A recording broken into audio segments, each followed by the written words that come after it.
Hello and welcome to World Talks on TVP World with me, Ashim Kumar.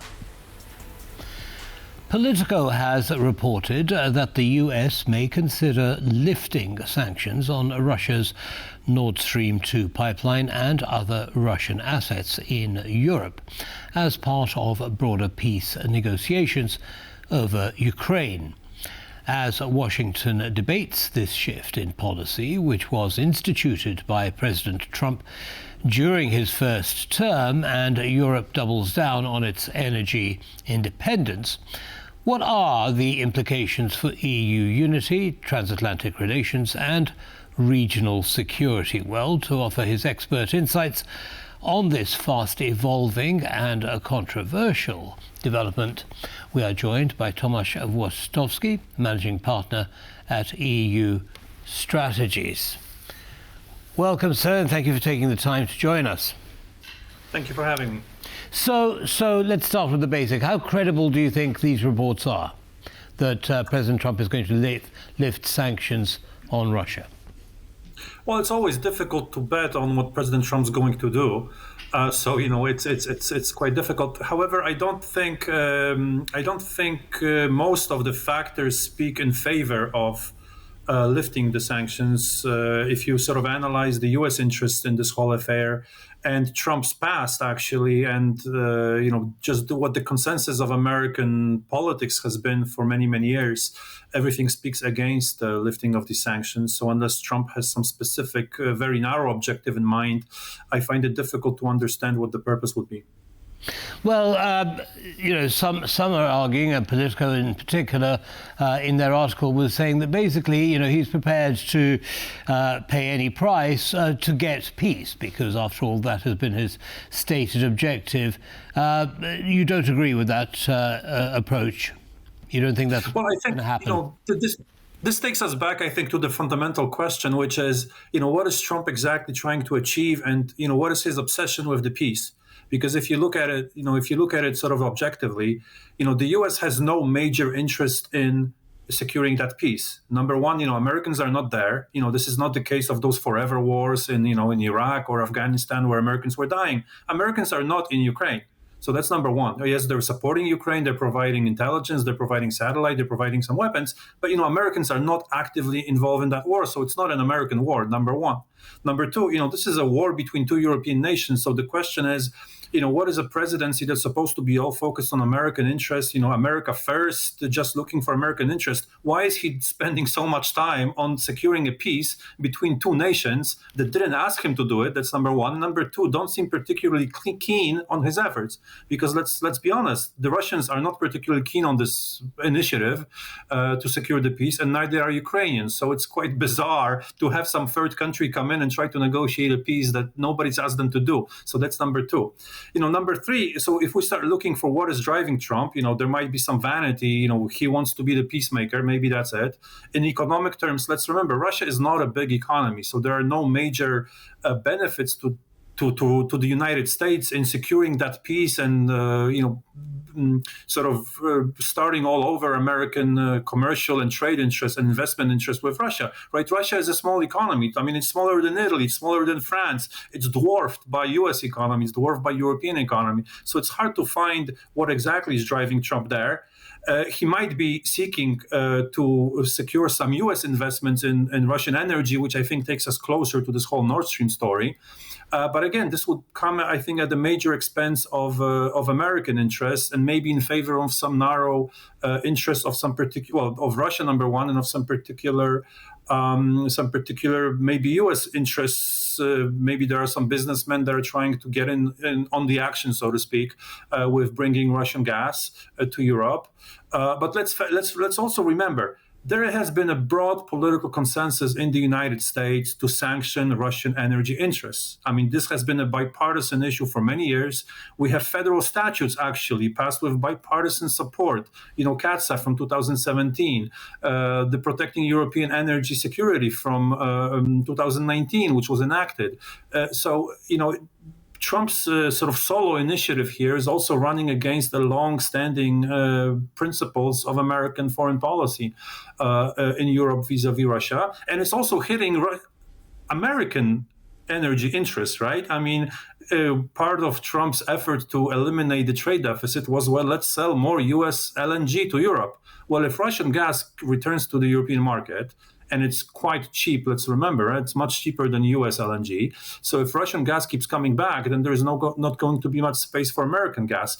So this whole affair is quite bizarre. And let's also, sorry for babbling on, but let's also keep in mind that it's actually Trump that brought the Nord Stream sanctions in the first place, right? It was during his administration that the US really increased the pressure on Nord Stream 2. So this whole affair is quite bizarre.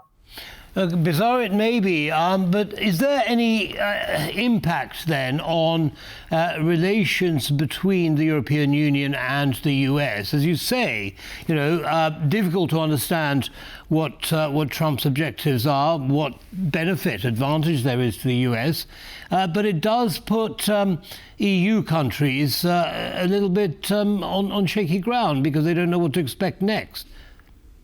Well, that's absolutely true. And I think, if we're looking for some reason why Trump is doing it, one, of course, option is sort of the pro-Russian, trying to carry some favors with Moscow and with the Kremlin.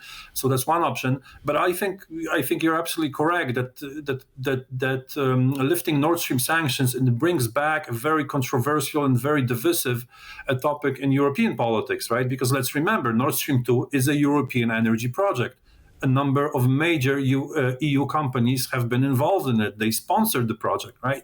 And Trump, when he came in his first term, he was quite sort of angered by the fact that on the one hand, Europeans are asking for U.S. protection, but on the other hand, are building this pipeline. And of course, this sort of drives a wedge between. It brings back this topic. It drives a wedge between Central European countries, which have been opposing Nord Stream and Nord Stream 2 for many, many years, and some of sort of Western European energy companies, in particular the German sort of energy and industrial complex, which has been quite supportive of Nord Stream 2. So you're absolutely right that this brings back this very divisive topic. Understood. Now, can Trump, you mentioned Nord Stream 2, but there are other assets, Russian assets in Europe, which have been sanctioned. Can Trump unilaterally remove those sanctions? As you said, it doesn't really affect the US. Does he have the authority to do that? Well, he has the authority to remove American sanctions, which are, of course, quite powerful and probably the most powerful in the world. And they are affecting European business as well. We see that. I'm a sanctions practitioner as well, and I see situations where transactions are blocked, not because of transactions are blocked between European entities, not because of EU sanctions, but because of American sanctions. So they're quite powerful. So in that sense, yes, he can. But at the same time, of course, in Europe, it's mostly European sanctions that play a major role. And it's quite clear that there is a big sort of divergence between where the US administration is coming now, where it's going, and where sort of the mainstream European consensus is. So even if President Trump and his administration lift the sanctions on Nord Stream 2, but also on some of the other assets, on some of the oligarchs or whatever, the US administration has in the pipeline, Europe is not, I would say, politically or mentally ready to follow suit. And if they don't, then those assets and those transactions will be still forbidden in Europe. And Trump's sort of efforts to lift the sanctions will not be as powerful as he probably imagines them to be. Because let's also keep in mind that his lifting of sanctions on Nord Stream 2, that's not going to bring back the project alone. That's not sufficient. They're also, number one, Germany needs to come around on this topic. They haven't certified Nord Stream 2 for deliveries. Somebody needs to contract that gas coming from Nord Stream 2. Trump's in power for another 3.5 years. It's his second term. So obviously there's a lot of political and business risk in getting into long-term contracts here, because the next administration might sanction it again. So I would say that lifting of Nord Stream 2 sanctions per se is not going to affect the situation on the ground in Europe. Staying with energy, then, you mentioned liquefied natural gas shipments from the US to Europe. Quite a lucrative trade. You say it's far more expensive than Russian gas for Europe. He'd be shooting himself in the foot, wouldn't he, if he lifted sanctions and the EU did somehow start buying Russian gas again? Well, absolutely. It goes against his major policy objective, which is to, it's that drill, baby, drill, right? I mean, this was his slogan. He was trying to usher in a new era of American energy dominance. And lifting sanctions on Nord Stream 2 goes completely against it, right? So that would be, he would be shooting himself in the foot on the energy side, also on the trade side, because again, if Europe is supposed to eliminate the trade surplus it has actually offered to bring in more American LNG. Well, nobody's going to buy American LNG if Russian pipeline gas is available, because I can tell you from my own sort of practical experience, the sort of gas consuming industries are still keeping an eye on the Russian market. And if that gas becomes available, there will be a lot of interested parties. But I think that political article you've mentioned, it also does raise this topic of sort of major discussions within the U.S. administration, because the pro-energy part of his cabinet, so that's the Secretary of Interior and the Secretary of Energy, both of whom come from the energy sector, they're quite opposed, of course, to lifting the sanctions. What about the other assets that the EU has frozen, Russian assets, which exist within the European Union? Things like the central bank's deposits and so on. Is it possible for those assets to be used in helping Ukraine's defense? Well, this, of course, I think you've hit sort of the nail on the head. This is the main policy discussion right now, which is what to do with the frozen central bank assets. Because number one is, Europe is quite clearly feeling the pressure from Washington and is quite concerned about how events will develop in the next few months. And they're feeling that the frozen assets of the Russian central bank are sort of the biggest and the last remaining point of leverage that we have over Moscow. I think, the political consensus is coming around. I mean, there, of course, are a lot of different legal obstacles to seizing those assets.